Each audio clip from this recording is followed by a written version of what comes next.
Hello, in this video we're going to take the van for its hab check at Brownhills. We filmed this video over a couple of weekends when we haven't been camping, i.e. removing parts. We gutted the van completely to take it for the hab check just because it's easier and it's nice to have a good clear out now and again. So when I come to edit this video, I'm unsure of what footage I've got. So I'm pre-doing an intro just to tie up the loose ends so it makes sense. I appreciate this isn't going to be for everyone's taste, but as we say, these are diaries for us above everybody. So it's nice for us to remember what we did the first year we owned the van. So this video is going to have me taking bits out, taking it to pieces, and then I'm going to put it back together now as I'm filming this intro, which is the day after the hab check. I'm not going to bother filming that, you get the idea. But yeah, I'm unsure what's going to be in the video. There'll be us taking the van to bits, taking it to Brownhills. We'll then have an amble round Brownhills while the van's being done.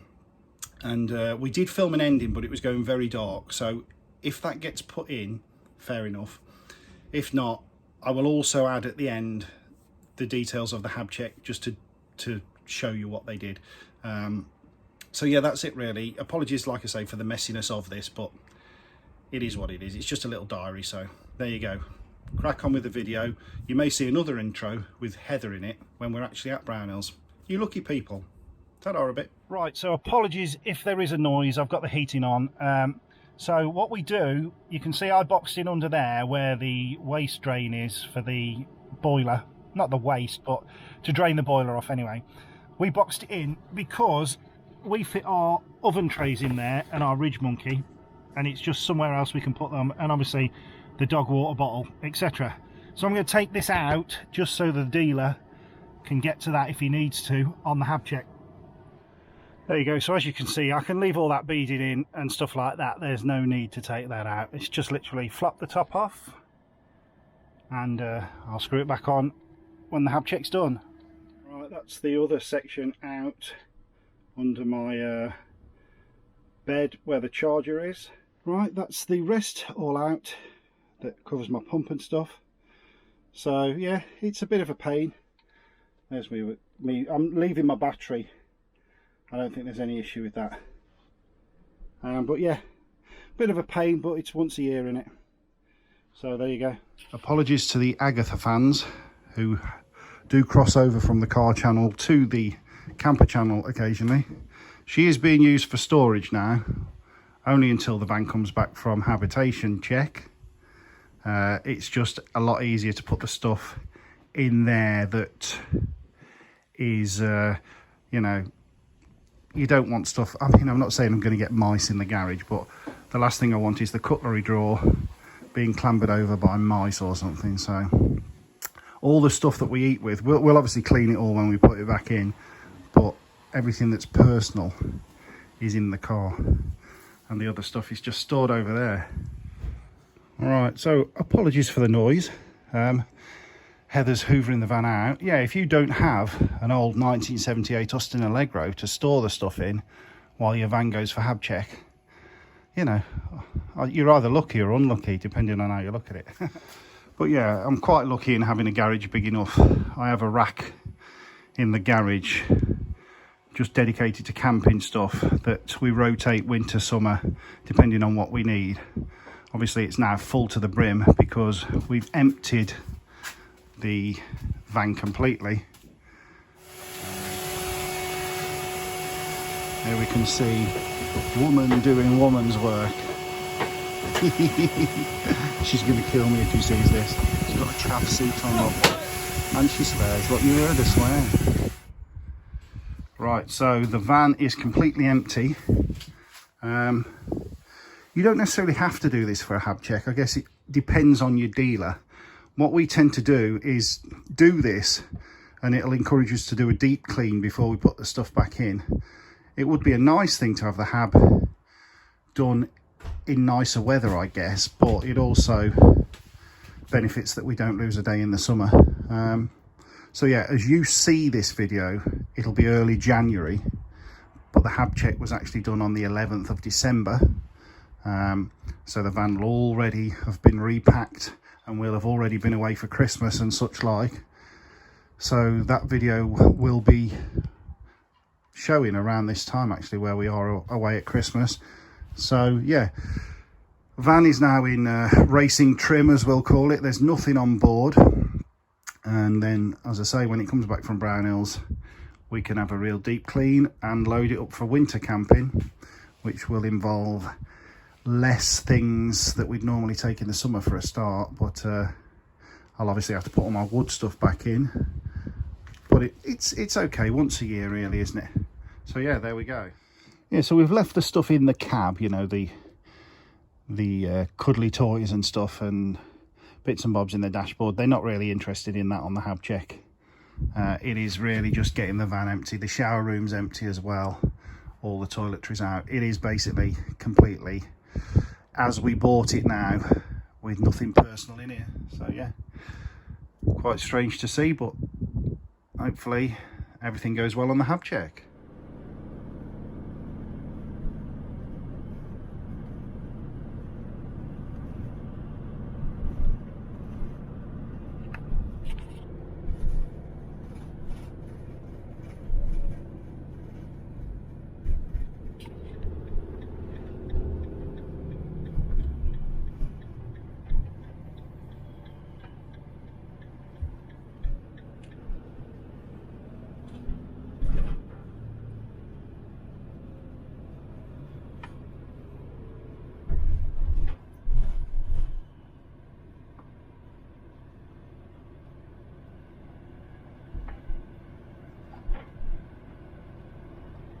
Morning. Morning. Can you guess where we are? Yep, we're at Brownhills. It's the first hab check for Pearl today, so we just dropped her off with the service department, and we've now got to wander around for the day and keep ourselves occupied while that gets done. It's going to have its first hab check and its first service health check, so they don't actually do a vehicle service for the first year. It does go on 2 years or 20,000 miles before they actually change the oil and do any type of servicing. So they're just going to do a health check, check all the levels and check everything works. But that's free, as is the hab check, because with Brownhills you get two free hab checks and 2 free services, although the first one isn't a service, if you get me. So yeah, we're going to waste the day away. We've got our Christmas dinner booked because we get free Christmas dinner as part of Club Brownhills. So that's later. So what we're going to do this morning is have a wander around. We'll show you some of the stock that they've got just as a walk around really. But then if there is any singular vans that we've never done a walk through before, I'll do them as separate videos and bang them out in January when there's not a lot of content. That's probably the best plan, isn't it?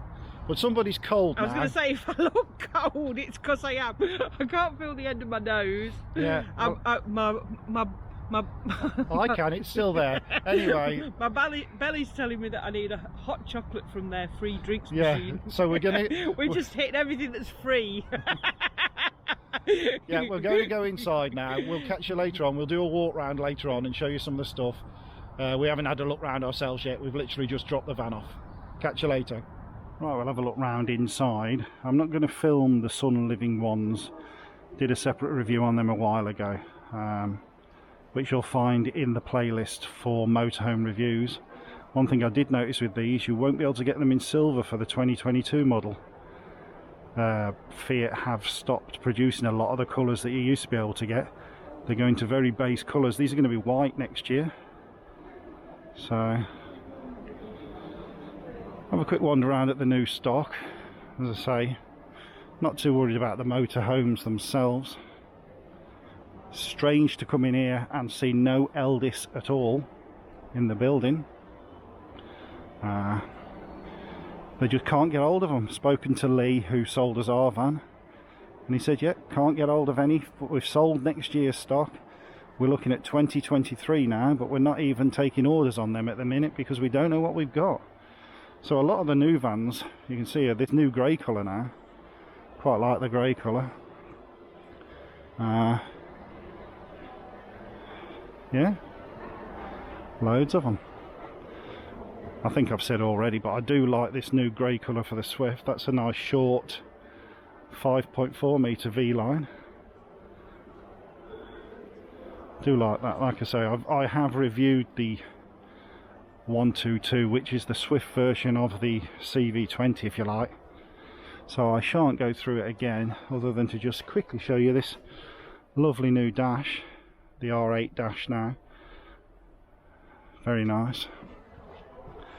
Do like these, like I say, but there would be absolutely no point us changing to one of these because it's exactly the same as ours, realistically, just a lot more money.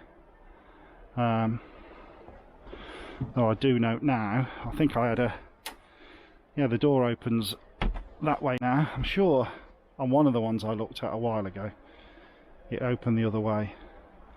We've just been speaking to a guy who we knew off the CV Owners Club forum, who ordered a CV20 and they couldn't guarantee his delivery, so he's changed his order and bought a Swift 122, even though it was more money, because he had to have the van for next year.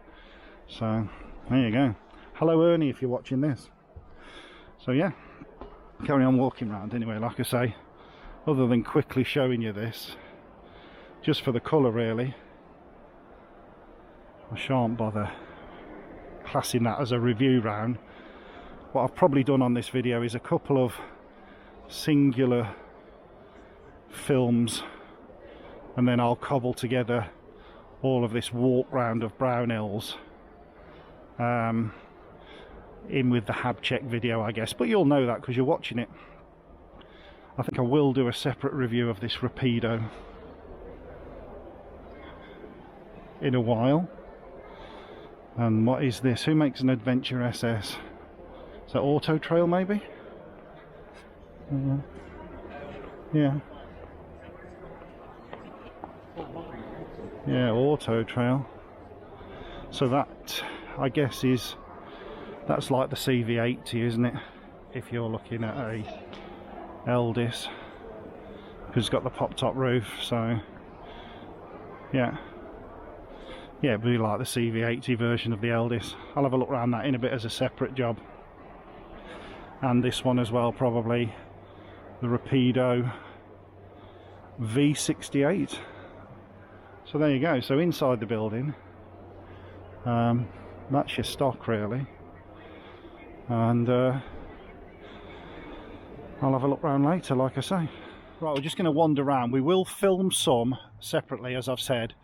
I'd like to have done this one, to be honest, but it's locked, unfortunately. This is the roller team equivalent to a CV20. It is for sale, but as I say, the driver's door's open, but the side isn't. I don't want to go nosing, just in case. So we might just, if we can get back to it later and it's opened up, we might have a look. And then these Auto Trails, I have had a look around these before, these V-lines.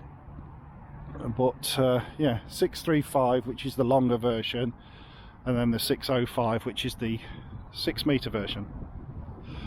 But yeah, we'll show you around that lot there at the used stuff. As I say, I will try and film some of these separately, specifically the new ones I haven't done before. So we'll have a look maybe at this Adria on a separate video. What's that? A 640 SGX. These, apologies if you're interested in coach builds. I'm not going to film the coach builds. You know, we've had one, as we've said in the past, but I'm more interested in van conversions. That's what we'll be sticking on when eventually we change. So when we do these videos, it's just as a sort of reminder for us as well to what we liked. So yeah, in the used lot, there's a lot of motorhomes in there. We did notice, let's quickly look, spoke to Lee, the guy who actually sold us our van from here. They have zero stock of CVs for the whole of next year. They're not selling any. They've now got no stock of Elddis in the building.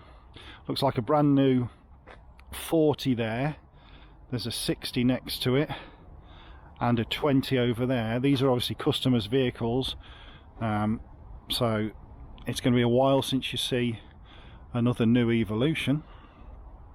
So yeah, carrying on with the wander round. And apologies for the rambling on this video, but as I say, content is going to be low in January. It's nice to stick something out, so we'll hash something together. As we always say, don't come here for quality videos with drone shots and massive cameras. You're not going to get them. We're just wandering around, filming what we like, and you're seeing these as fresh as me at the minute, and I shall then say, oh, I might film that later. So yeah, these are all, there's a hell of a lot of coach builds, not many van conversions. There's a Heather, and there's a, what's that, an Auto Trail? Yeah, Auto Trail, but again 15 plate, 45 grand on a 15. What's the white one? What's this going to be? It's a Knaus 69 plate, 56,995. I might film that later as a separate video if it's still there. Don't think I've seen one of them. And then there is, that's quite an old one, looking at that, 67 Auto Trail. But yeah, the rest of them are all motorhomes or A-classes. There you go. To finish off this front part, as you come in, there's a brand new Adria twin there, a 640 SLB, that one is. What I may do then, when I film either that Adria, I might film one or the other and bundle them together. Swift 164, I think I've done a video on one of them, but I do like the new colour of the Swift. So certainly if there's a 122 in the building, I might have a look at that. But we're going in now because it's cold. It's not a very good one. This is my hat. This is for a big head. Look at it. Let's have a look at the Christmas jumper. Slim. It's actually got his initials on it, look. TIT.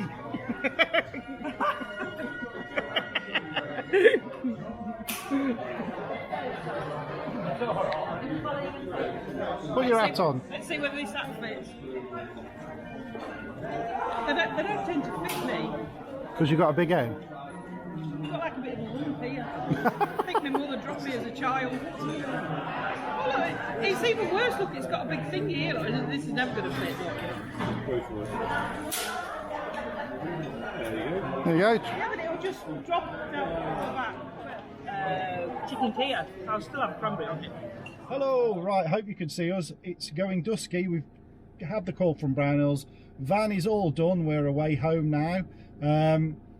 Couple of things with it picked up on the hab check was the grill wasn't working, the ignition on the grill, the spark or whatever, they've done that. Can't remember if we've ever used the grill, to be honest, so nah, whatever, but they've done that now. And the hose for the gas, there's a rubber hose somewhere. The guy said he couldn't see a date code on it, which means it's supposed to be changed after 5 years. So he said it will be at least a year old now, so we know the van's only a year old. So he said just be mindful that it may have been a year old when they used it from stock or whatever. So something to bear in mind for 2 or 3 years from now is the hose may be older than a year old or whatever. That was it really, wasn't it? Mm-hmm. Yeah, so we've had a nice day. Meal was nice. Lovely, the meal. You'll have seen in the video already, like I say, bits and bobs I've inserted, and there will be a few singular videos of van reviews and stuff like that, but this is just really a thrown together video of what we did today. Nothing spectacular, but we like to record what we're doing, as we've said. Anyway, we're away off home. We're away off home now. Yep. We'll catch you later. If you can see this, we look very dark on the screen. Ta-da a bit. Bye. Okay, so this is what we get. This book's the Habitation book. So we got the PDI one when we picked it up, and then there's the first service for that one. Right, so here we go. This is the hab check sheet. You've got your gas test sheet there, your battery check there, then all the tests that they do, etc. on that. On page 2, that's just the rectification. Grill igniter not sparking to grill rectified. Can't see the date on the gas pigtail. As we say, if we use the outro that we did while we were leaving Brownhills, it was a bit dark. There's a rubber hose, apparently supposed to last 5 years, and you couldn't see a date on it. But the van's only a year old, so there you go. And then this would be for checking damp. It just says not applicable on a panel van. It's funny though, if you were paying for a hab check, I don't suppose they not applicable the price down a bit. You know, luckily this was free, but certainly I'd imagine when we've got to start paying in a couple of years, I'd like to think that there's a lower price for a panel van then. And this is the engine health check. So as I say, they only do an oil service, as we'll call it, after 2 years or 20,000 miles on these vans. So it was literally a check of everything was working, horn, wipers, etc., which obviously I check anyway. The only difference there that I don't check is the depth of the tyres. You can see the fronts are on 8mm, the rears are on 9, and the spares on 10. So I've lost 2mm off the fronts in 7,000 miles and 1mm off the back. To be expected with front wheel drive and power steering. That's not too bad. There you go.